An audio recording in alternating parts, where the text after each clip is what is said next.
짱 토론 시간입니다. 4.15 총선이 이제 닷새 앞으로 다가왔습니다. 사전투표는 오늘 새벽 6시부터 시작됐습니다. 내일까지 이틀 동안 전국 3,508개 사전투표소에서 진행됩니다. 사전투표율이 전체 투표율에 미칠 영향 등을 집중적으로 살펴보겠습니다. 먼저 출연자들을 소개해드립니다. 제 오른쪽입니다. 차재원 부산 가톨릭대 특임 교수입니다. 예, 안녕하세요. 네, 안녕하십니까? 그리고 제 왼쪽입니다. 최영일 시사평론가 나오셨습니다. 안녕하세요. 네, 어서 오십시오. 이번 총선은 코로나19 사태 속에 치러지는 만큼 감염에 대한 우려 때문에 투표율이 낮을 가능성이 있습니다. 이 때문에 방역 부담은 줄이고 투표율을 높이는 두 마리 토끼를 잡는 사전투표가 될지 더욱 관심을 모으고 있습니다. 역대 선거에서는 사전투표율이 높으면 전체 투표율도 높았던 만큼 사전투표가 전체 판세에 미칠 영향도 주목됩니다. 토론 시작하겠습니다. 예, 제가 방금 말씀을 드린 것처럼 코로나19에 대한 감염 우려 때문에 투표율이 전체적으로 낮을 가능성이 있다 이런 전망들이 나오고 있습니다만 그렇기 때문에 사람들이 많이 모이는 총선 당일 4월 15일을 피해서 오늘과 내일 이틀 동안 미리 투표를 하겠다 이런 사람들도 꽤 있는 것 같거든요. 그렇게 본다면 사전투표율은 올라갈 가능성도 있고요. 최영일 평론가님 어떻게 보십니까? 앵커님을 포함해서 뭐 오늘 여기 셋도 다 유권자 아니겠습니까? 전 오늘 사전투표를 할 예정을 이제 잡고 나왔습니다. 그런데 아마 비슷하게 15일에는 좀 줄이 길거나 밀접 접촉의 위험성이 있으니 그러면 금, 토에 찍을 수 있는 사전투표에 또 어디서나 찍어도 되거든요. 네. 그럼 이제 이를 보다가 잠깐 한적한 시간에 찍자. 이게 분산투표 효과가 날 가능성이 높은 거죠. 그래서 분명히 사전투표율은 올라갈 것으로 예측을 해봅니다. 아하. 문제는 이걸 이제 종합했을 때 네. 그럼 사전투표에서 다 찍은 사람들이 본투표에서는 이제 빠지니까 투표율은 전반적으로 저조한데 분산 효과만 나타나는 거 아니겠느냐? 혹은 또는 이제 뭐 낮진 않더라도 지난 이제 2016년 총선이 이제 58%였거든요. 그랬죠. 전체 투표율이. 네. 뭐 그 정도 수준으로 되지 않겠느냐? 이런 관측들이 다수이긴 하더군요. 그래서 저는 이러한 그냥 이 분산 효과에 대한 정량적 분석 외에 좀 정성적 분석을 보면 지금 우리나라 국민의 현재 상태는 상당히 코로나가 안정세로 접어들었다. 네. 그리고 선관위가 철저하게 방역을 한다고 홍보를 하고 있고 그렇다면 무엇보다도 밀접 접촉의 위험은 낮다. 왜냐하면 1m 거리 두고 위생장갑까지 끼고 이 도장을 잡게 되거든요. 그리고 손 세정하고 그렇다면 우리가 지금 손 씻기, 마스크하기 하고 있는 일상적인 활동의 일환으로 투표를 한다면 큰 위험은 없을 것이다 이렇게 보고 전 오히려 이번에는 이 투표의 본질 21대 국회를 어떻게 구성할 것이냐 국민 참여가 조금 높아져서 전 투표율은 올라갈 것이다 이렇게 전망을 해봅니다. 전체 투표율도 마찬가지로 네, 오를 한 것이다. 60% 내외로 오를 것이다. 이렇게 네. 한번 전망을 해봅니다. 차재원 교수님 어떻게 예상하세요? 예, 저도 뭐 사전투표율은 상당히 좀 높아지지 않을까라는 네. 생각이 듭니다. 앞서 말씀하신 것처럼 지금 본투표 때는 아무래도 이게 많은 사람들이 모이면 밀집도가 좀 높아지기 때문에 감염 우려가 크다. 그런 우려가 아마 작용하기 때문에 아무래도 그러니까 지금 그 사전투표 같은 경우는 상당히 조금 여유가 있는 공간에서 투표를 할 수 있다는 그러한 장점들 네. 때문에라도 아마 많은 분들이 사전투표를 하지 않을까라는 생각이 듭니다. 실제 또 그리고 선관위에서 사전 의향 투표 이 조사를 해봤을 때도 이 지금 미리 투표를 하겠다는 의향이 26.7%거든요. 그러니까 그 전에 비해서 상당히 높은 지금 그 이 수치가 나와 있고 그리고 또 하나는 총선 구도 자체가 지금 이번에는 양당 거대 양당 좀 구도로 대결 구도로 해결이 됐다는 겁니다. 네. 그러다 보니까 아무래도 이 지금 이 양당 구도 상황에서는 이 양 진영의 지지층들이 결집하는 양상이 드러나거든요. 그러니까 그런 분들, 그러니까 지지층들 같은 경우 적극적인 투표층들이 많기 때문에 그런 분들 같은 경우는 사전투표를 하는 가능성이 저는 상당히 높지 않을까. 자, 그런데 문제는 이 지금 사전투표가 보통 이 앞서 말씀하신 것처럼 이제까지는 이 사전투표가 높으면 본투표율까지 높아지는 그 비례 올라갔죠. 현상이 네. 그리고 분명히 그 작용을 했는데 쉽게 말하면 사전투표가 많이 하면 할수록 본투표를 끌어올리는 일종의 마중물 역할, 동력의 역할을 했는데 이번은 저는 좀 그건 좀 다르지 않을까. 좀 반비례할 가능성도 있다. 뭐 꼭 반비례라는 표현보다는 이번은 좀 상황이 다를 수 있다고 네. 표현하는 것이요. 아무래도 우리가 이야기했지만 이 지금 이 코로나 사태라는 것 자체가 단순히 감염 우려 때문에 투표율이 낮아지는 것이 아니라 이번 지금 이 코로나 사태로 인해서 선거 분위기가 상당히 많이 실종됐어요. 그러니까 이전에 우리가 총선 때 보면 상당히 뭐 전국이 좀 들썩하는 분위기들이 이번에 조용한 선거를 하다 보니까 분위기가 많이 다운돼 있고요. 그리고 또 하나는 코로나 이 사태 속에 선거의 쟁점들이 다 묻혀버렸어요. 지금 물론 야당에서는 뭐 조국을 소환하고 뭐 지금 여당에서 일각에서는 또 뭐 윤석열을 소환하지만 그 구도 자체가 잘 성립이 되지 않고 지금 가장 뜨거운 쟁점은 지금 재난지원금을 언제 줄 것이냐, 누굴 줄 것이냐 이게 지금 코로나 사태와 관련해서 다 묻혀버렸다는 네. 것이죠.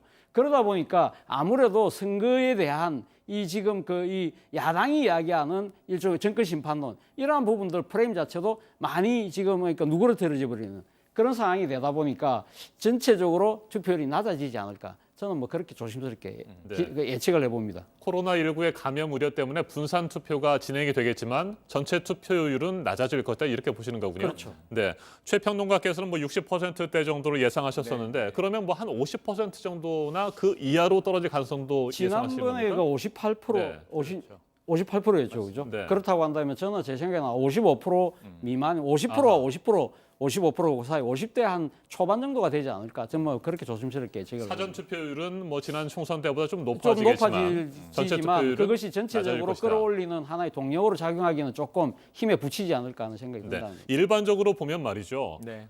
투표율이 높을 경우에는 진보 쪽이 네네네. 유리하고 예. 투표율이 낮으면 예. 보수 쪽이 유리하다 뭐 이런 분석들이 있었는데 그와 같은 원칙 뭐 그러한 규정 뭐라고 네네. 할까요? 뭐 그동안의 상황들이 이제 관측하는데 이번에도 적용이 될까요? 어떻게 보세요? 저는 그 네. 공식은 다 깨졌다고 봅니다. 네. 이미 깨진 지가 오래이고요. 그럼 뭐 20대는 다 진보고, 그럼 이제 60대 이상은 다 보수냐? 그것도 깨졌다고 봅니다. 세대에도 진보 보수가 이제 고루고루 다양하게 망라돼 있고, 젊은 세대에도 또 신보수 현상도 나타나고 있고, 또 이제 이 보수도 사안에 따라서 저만 해도 100% 보수, 100% 진보는 네. 없다. 안보 이슈는 보수인데 교육 정책은 내가 진보다. 이 다양한 스펙트럼이 생기고 있거든요. 그래서 저는 투표율이 높아지더라도 친여, 친야, 뭐 보수, 진보 어느 쪽에 유리하다고 단정짓긴 어렵다고 보고요. 이번에 코로나19는 조금 복잡성이 있습니다. 뭐냐면 이 노년층이 많이 가면 보수가 유리하다. 그렇지 않을 수도 있는 거고. 또 하나는 그러면 이제 투표율이 낮으면 노령층은 항상 투표장에 간다. 이번 코로나 때문은 아닐 수도 있는 거예요. 오히려 아하. 중년층은 뭐 그렇겠군요. 이제 건강에 네. 대한 위험 없이 가지만 노년층은 상당히 코로나 공포가 더 크실 수 있거든요. 치사율이 80대 이상에서 지금 20% 나타나고 있지 않습니까? 그런 여러 가지 우리가 코로나와 관련돼서 보도된 정보들과 지식들 때문에 노년층이 오히려 안 가고 투표율은 낮아지지만 오히려 중년층이나 젊은 층이 많이 갈 수도 있는 거고요. 이번에도 첫 투표자는 만 18세 아니겠습니까? 그러니까 이들이 주로 첫 번째 이제 참정권 행사를 하는데 다 나가게 된다면 여러 가지 복잡 변수가 있습니다. 그래서 지금 이 특이한 점은 보수층에서도 지금 야당 측에서도 사전 투표 동료를 상당히 한다는 겁니다. 네. 왜 그러냐면 노년층이 투표장에 안 갈까 봐 지금 걱정이 크거든요. 그러니까 다 사전 투표에 참여해 주세요. 안전하게 투표할 수 있습니다. 여야가 독려하고 있는 현상으로 본다면 사전 투표율은 높아진다고 이제 같은 공통적인 전망을 저희가 했는데 투표율이 높아지더라도 이 여당이나 진보에 유리하다고만 단정하기는 어렵고요. 복합성의 변수가 더 높아지고 있다. 그래서 전 사전 투표율이나 전체 투표율이 높아져도 누구에게 유불리할지는 투표율로만 예단하는 것은 상당히 위험하다. 이렇게 보고 있습니다. 네, 이번 총선을 코로나 총선이라고 부르지 않습니까? 그만큼 코로나19 사태가 굉장히 큰 변수가 될 것 같고요. 맞습니다. 최종 결과가 나올 때까지는 뭐 쉽게 예단할 수 있는 상황이 맞습니다. 아닌 것 같습니다. 차재원 교수님께서 앞서 그런 말씀을 해주셨습니다. 무관심에 대한 얘기를 잠깐 네. 해주셨는데 뭐 정책이나 인물은 보이지 않고요. 네. 기호, 진영 그리고 요즘에 최근 계속해서 나오고 있는 뭐 재난지원금 관련해서 돈만 보인다. 뭐 이런 얘기들이 있거든요. 무관심 굉장히 두드러지고 있다고 보십니까?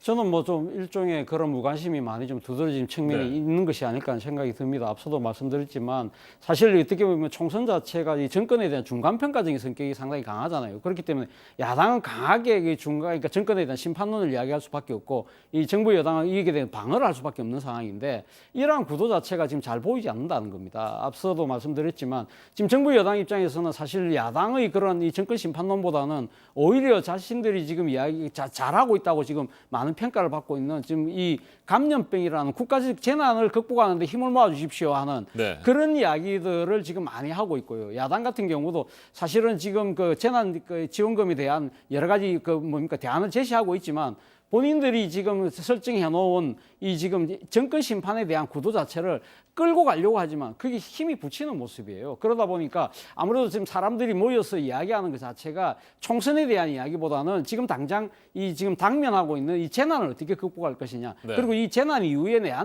내 삶에 닥칠 여러 가지 파장들에 대한 이야기를 먼저 많이 하고 있다는 것이죠. 앞서도 제가 이야기했지만 지금 재난지원금을 가면 누구를 줄 것이냐, 전체를 다 줄 것이냐, 하위 70%만 줄 것이냐, 저걸 또 언제 집행해서 줄 것이냐, 또 자영업자들 같은 경우는 지금 사실 이 지금 당장 이 생계뿐만 아니라 지금 가게를 문을 닫아야 될 그런 상황이 지금 직면해 있잖아요. 그렇다고 한다면 그분들 같은 경우는 지금 이 긴급 구호자금을 신청하기 위해서 지금 줄을 서야 되는 그런 상황이기 때문에 당장은 이 지금 총선이라는 것 자체가 현실적으로 다가오기에는 상당히 많은 장애들이 놓여 있다. 이러한 부분들을 본다고 한다면 지금 정권 심판을 통해서 상당히 지금 이 판세를 나름대로 지금 뒤집어야 되는 이 야당 입장에서는 상당히 조금 불리한 그러한 상황으로 조금 전개되고 있지 않는가 하는 것이 다수의 관측인 것 같습니다. 네, 최 평론가께서도 유권자들의 무관심이 심각한 수준이라고 보십니까? 아닙니다. 저 무관심하지 않다고 네. 봅니다. 오히려 코로나19 사태로 국가와 정부의 방역 대책의 중요성 이런 게 부각이 됐고요.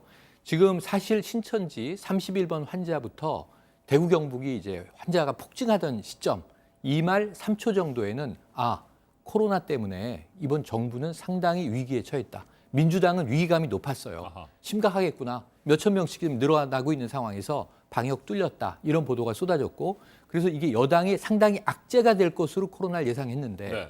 지금 정부는 정말 그 방역을 한 걸음씩 와가지고 지금 단계에 와서는 세계적인 평가가 좋고 국민 여론도 정부가 잘한다가 최근 여론조사를 보면 70%를 넘고 있습니다. 그러니까 이런 상황에서는 코로나19를 호재라고 부를 수는 결코 없는 재난이지만 그럼에도 불구하고 정부가 최선을 다하는 모습 또 외국에서 우리나라를 평가해주는 모습에서 국민적인 자부심이 미국이나 유럽의 선진국으로 우리가 좀 이렇게 추종하고 추앙하던 나라들에 비해서 우리 의료 체계가 오히려 좋은 것 아닌가? 이런 이 인식의 전환이 생겼다는 거죠. 근데 이게 정치와 왜 연결이 안 되겠습니까? 연결이 됩니다. 물론 야권에서는 의료진과 방역 당국이 잘했지 정부가 잘한 건 아니지 않느냐.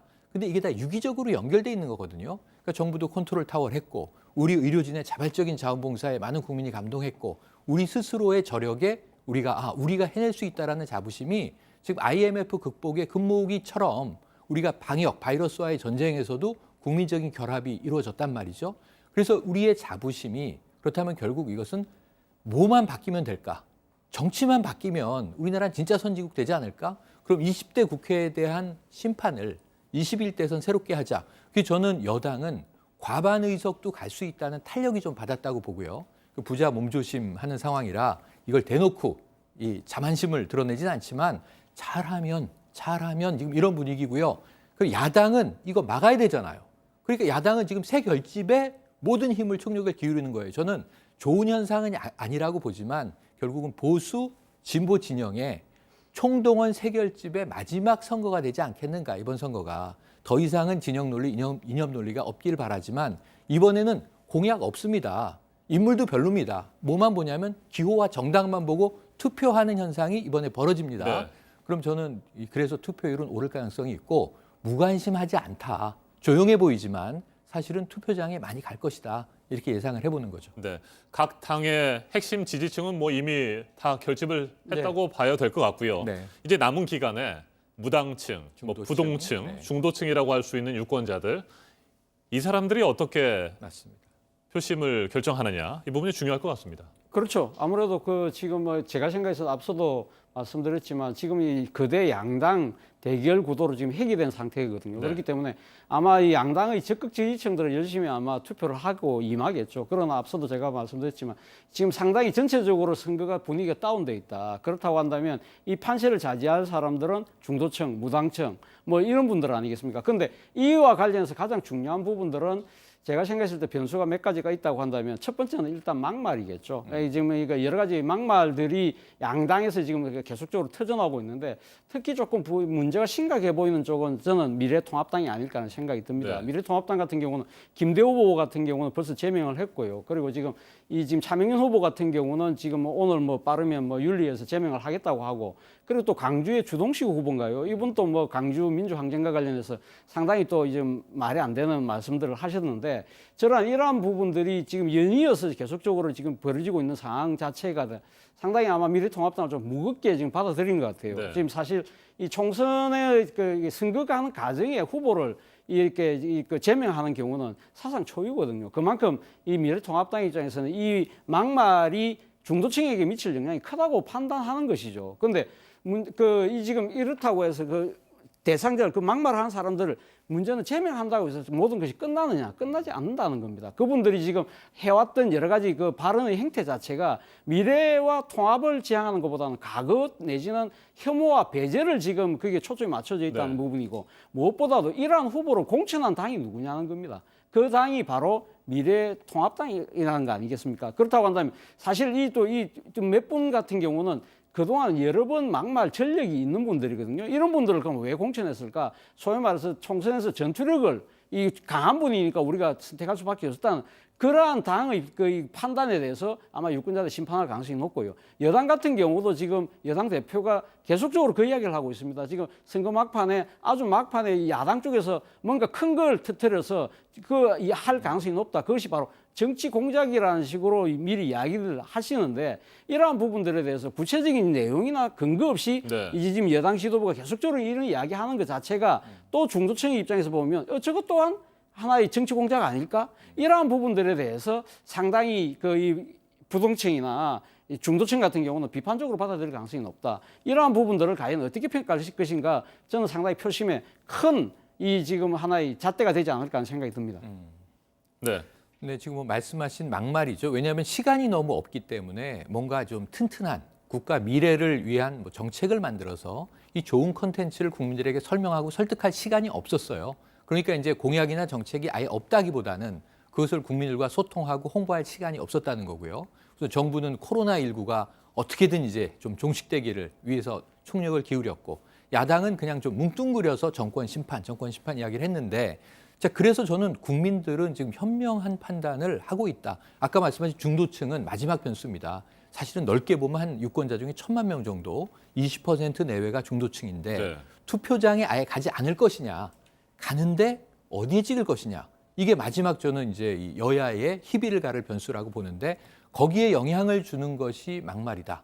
막말은 이제 선거 분위기를 항상 해치죠. 마타도어나 네거티브 흑색 선전이 정치 혐오를 불러일으킬 가능성이 있지만 이것은 중도층에게는 저는 투표장에 나가는 동인이 될 거라고 보진 않아요.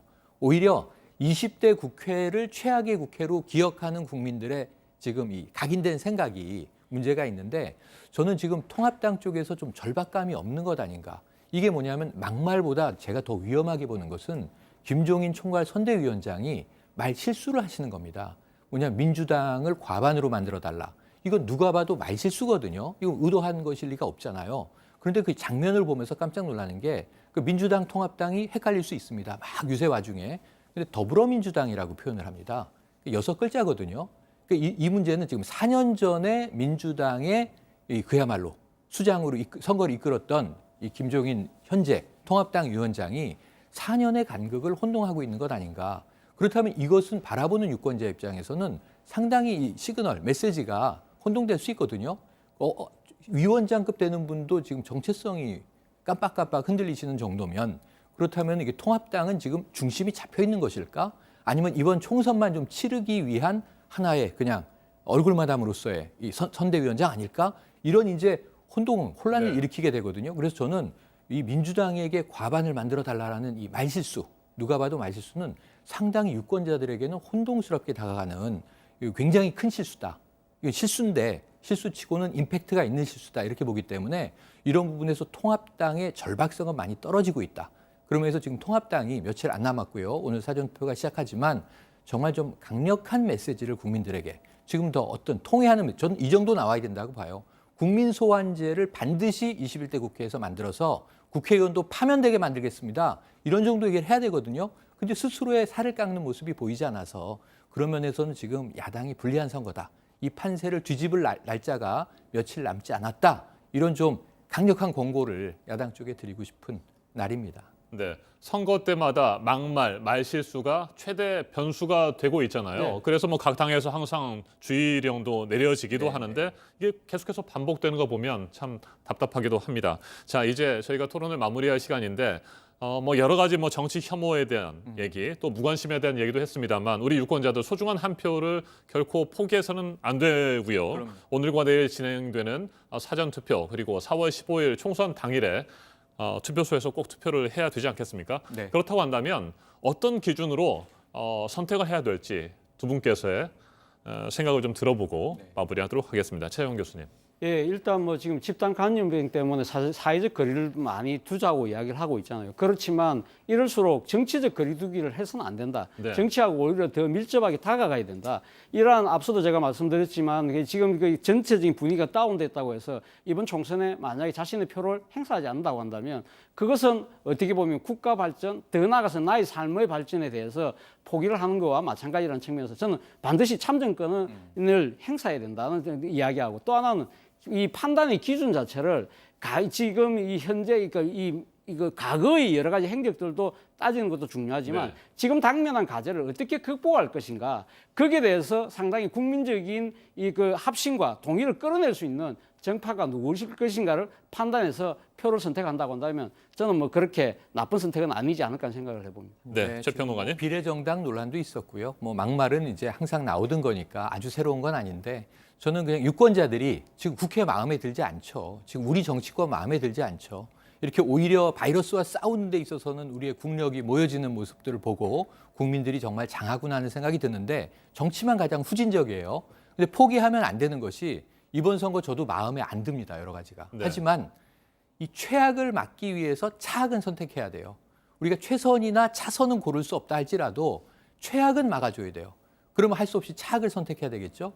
그래도 그것도 썩 마음에 들진 않지만 최악의 상황을 막기 위한 투표다라는 이제 마음가짐을 가져주시길 부탁드립니다. 알겠습니다. 저도 오늘 사전 투표를 할 예정인데 유권자 여러분께서 4월 15일 총선 당일에 사람들이 너무 많이 몰리는 것이 부담스럽다, 우려스럽다고 생각이 든다면 오늘과 내일 꼭 사전 투표 참여하시기를 바랍니다. 마창 토론 마무리하도록 하겠습니다. 차재원 부산가톨릭대 특임 교수, 최영일 시사평론가와 함께했습니다.